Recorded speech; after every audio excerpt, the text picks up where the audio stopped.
सुबह का समय था और आंगन में हल्की धूप उतर रही थी। पुष्पा जी रसोई में खड़ी गैस चूल्हे पर चाय चढ़ाए हुए थी और साथ ही नाश्ता भी बना रही थी। तभी उनकी बड़ी बहू सुमन अंदर आई और ताने भरे स्वर में बोली, माँ जी, अभी तक चाय तैयार नहीं हुई क्या? सब लोग कब से इंतजार कर रहे हैं। पुष्पा जी ने धीमी मुस्कान के साथ कहा, बस बेटी, अभी बन जाएगी। आज सुरेश ने पकौड़े खाने की इच्छा जताई थी, इसलिए थोड़ा समय लग गया। सुमन झुंझला कर बोली, रहने दीजिए, आपसे तो समय पर कुछ होता ही नहीं। चाय मैं ले जाती हूँ, आप नाश्ता लेकर आइए, वरना आज भी सबको ठंडी चाय मिलेगी। तभी सुरेश रसोई में आया और बोला, सुमन, तू माँ से ऐसे कैसे बात कर सकती है? वह इस उम्र में भी हमारे लिए काम करती है। सुमन ने तुनक कर जवाब दिया, तो आप ही समझा दीजिए अपनी माँ को कि अगर धीरे काम करना है तो आराम करे, हम खुद संभाल लेंगे। इतना कहकर वह बाहर चली गई।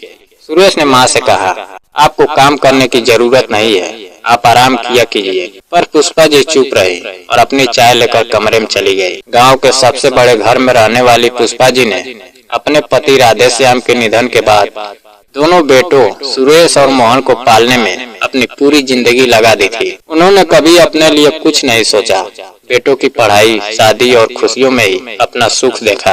पर समय के साथ सब बदल गया।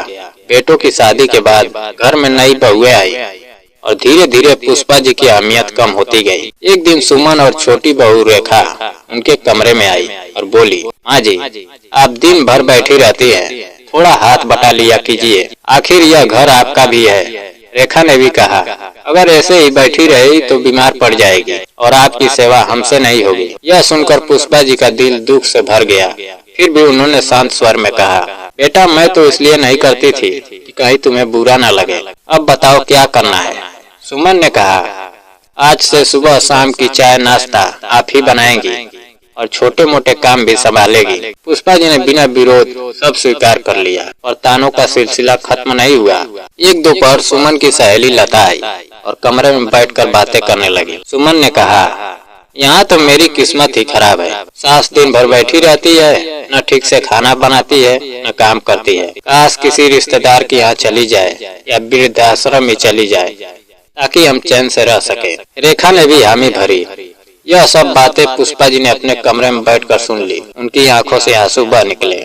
उन्हें लगा जैसे उनके त्याग का कोई मूल्य नहीं रहा। शाम को जब सुरेश और मोहन घर लौटे तो दोनों बहुओं ने शिकायतों की झड़ी लगा दी। माँ ने खाना कम बनाया और ध्यान नहीं रखती। बेटों ने बिना सच जाने माँ को ही उलाहना दे दिया। पुष्पा जी ने समझाने की कोशिश की पर किसी ने विश्वास नहीं किया। उस रात उन्होंने पति की तस्वीर के सामने बैठकर कहा, क्या मैं सच में बोझ बन गई हूँ? तभी उन्हें पति की सीख याद आई कि हमेशा थोड़ा धन बचा कर रखना, समय कब बदल जाए कोई नहीं जानता। अगले दिन उन्होंने सबको बुलाकर शांत स्वर में कहा, अब मैं गांव के बाहर वाले छोटे घर में रहने जा रही हूँ जिसे तुम्हारे पिताजी ने खरीदा था। सुरेश ने घबरा कर पूछा, माँ, ऐसा क्यों कर रही है?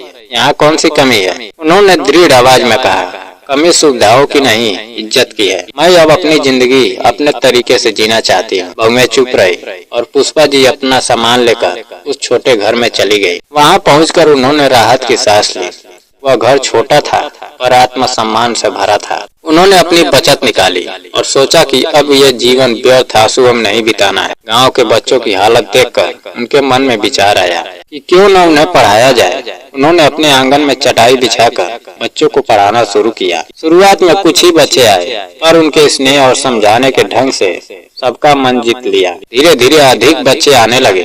उनके पढ़ाई विद्यार्थी स्कूल में अच्छे अंक लाने लगे और गांव में चर्चा होने लगी कि पुष्पा जी की पाठशाला से बच्चों का भविष्य बदल रहा है। पड़ोसी गांव से भी बच्चे आने लगे।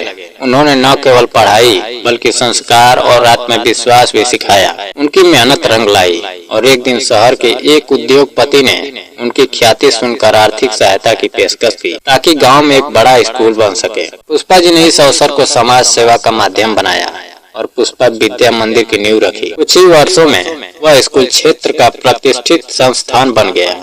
उन्होंने अपनी आय का बड़ा हिस्सा गरीब बच्चों की फीस और किताबों में लगाया। गांव के विकास में भी योगदान दिया।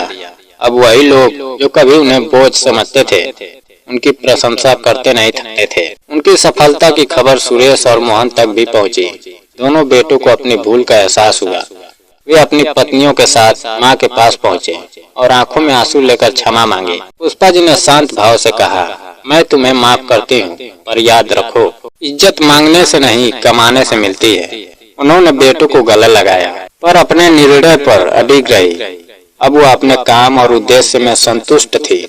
उन्होंने साबित कर दिया कि आत्मसम्मान सबसे बड़ा धन है और कठिन परिस्थितियां ही मनुष्य की असली शक्ति को जगाती है। गांव की गलियों में आज भी उनकी कहानी प्रेरणा बनकर सुनाई जाती है, जिसने अपमान को शक्ति में बदला और अपने दम पर सम्मान अर्जित किया।